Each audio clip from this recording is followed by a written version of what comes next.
Alright, so it's Easter afternoon, 4:15. Just got home from my grandma's after being in a 6.9 earthquake. That was crazy. It's the biggest one I felt, and I lived in San Diego my entire life. But yeah, I had to try and yank my grandma out of the house, and walls were crashing. Ended up standing outside on our lawn, and I felt like I was wobbling on an ocean cruiser. But anyways, so we're back home now, and everything survived the pretty large earthquake. But last night, yeah, I got pretty crazy. Ended up putting my drip in. I've got this emitter back here. It holds, I think, 12 hoses, 1/4 inch, and I actually added 2 of them up here, and then it splits off and goes this way and then this way. And I know Jason was putting in his, for $14, he was putting in his drip irrigation, and said something about if you get past 16 feet, then you start losing pressure.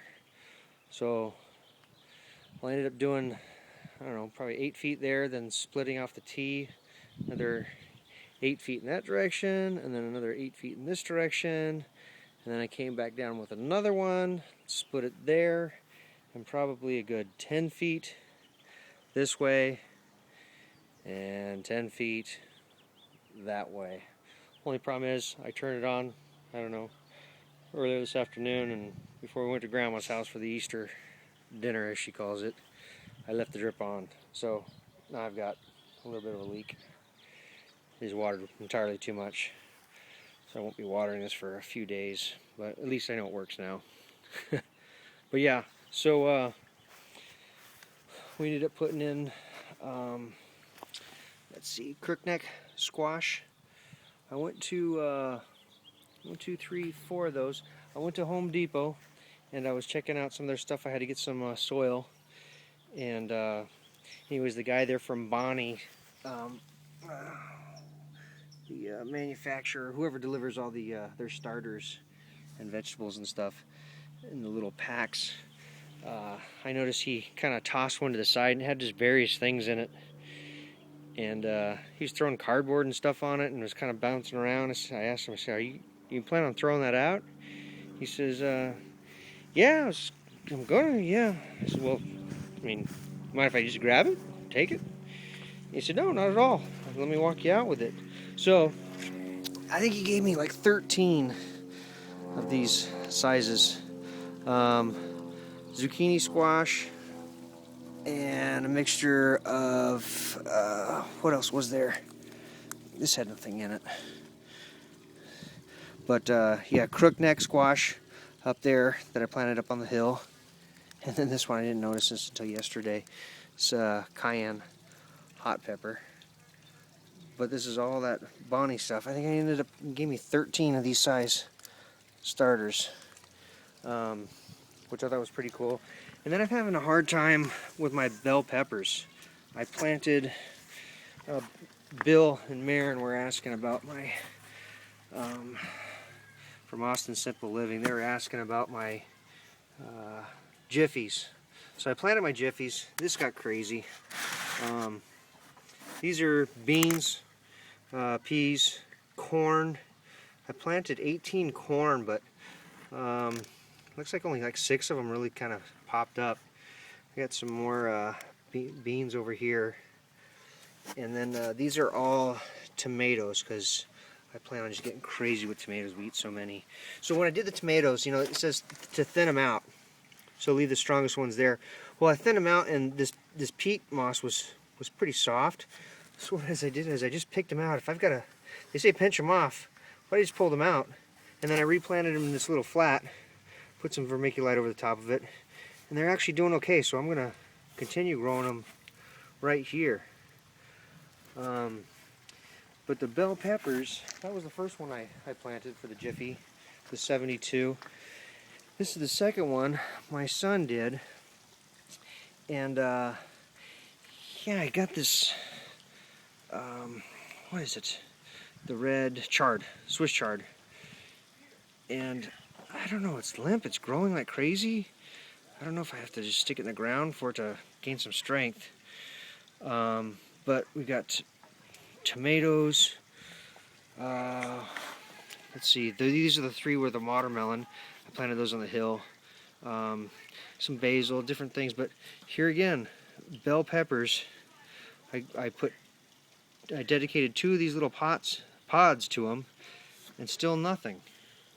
So that's why I ended up getting these. I just bought them at Harbor Freight. I got the red, the orange, and the red. So I figured, you know what, I don't want to keep waiting. So we got that.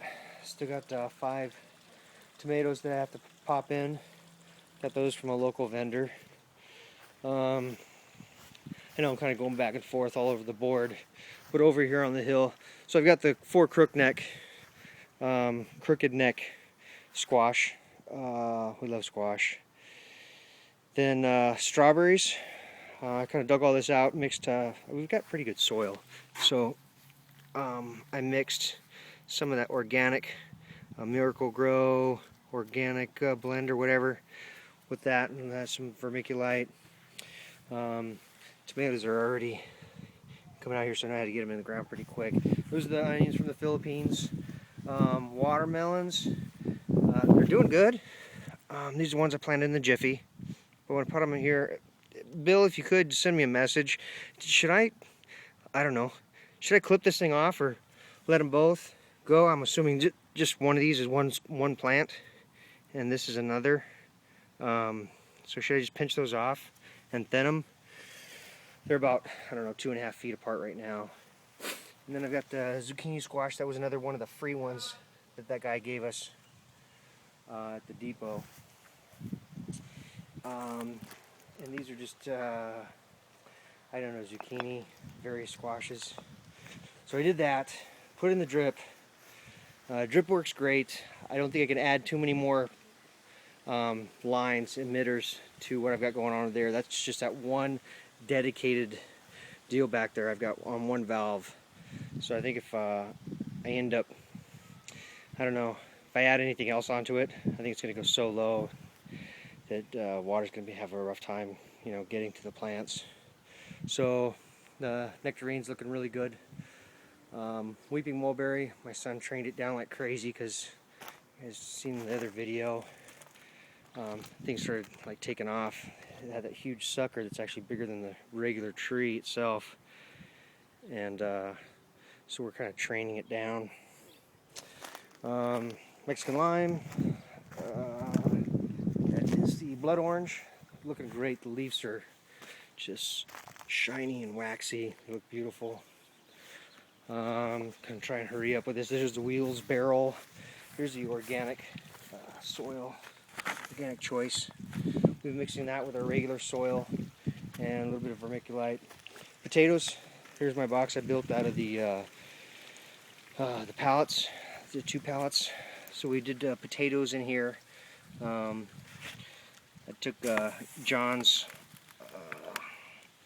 Who's that guy that turned his whole entire front yard into a garden? Crazy. We used cardboard to help for a weed barrier. We don't have a gopher problem lately, so I also put down some netting. But put some potatoes down, little red ones about like yay. Cut them in half. They were double-eyed. So put those in there. I'm thinking from watching their web cage, and I think as soon as they start, you know, getting some green sprouts coming up, you're supposed to add more soil mounding. Is it mounding them up? I think that's what you're supposed to do. So I've got, I don't know, 4 rows in here, whatnot. Some of them were the big russets, but most of them are the, I don't know, small red ones. So yeah. And then I'll upload the video of this monster here real soon. That was fun. But yeah, so, you know, it doesn't hurt to ask if you see someone, you know, throwing some stuff out. I don't know why they were throwing this out. It looks like there's like triples in here. Maybe that's why it's just kind of undesirable. But he was going to toss them out. I said, hey, I'll grab them. Then I kind of felt obligated to buy those 2. But it was worth it. So, anywho, thanks for watching.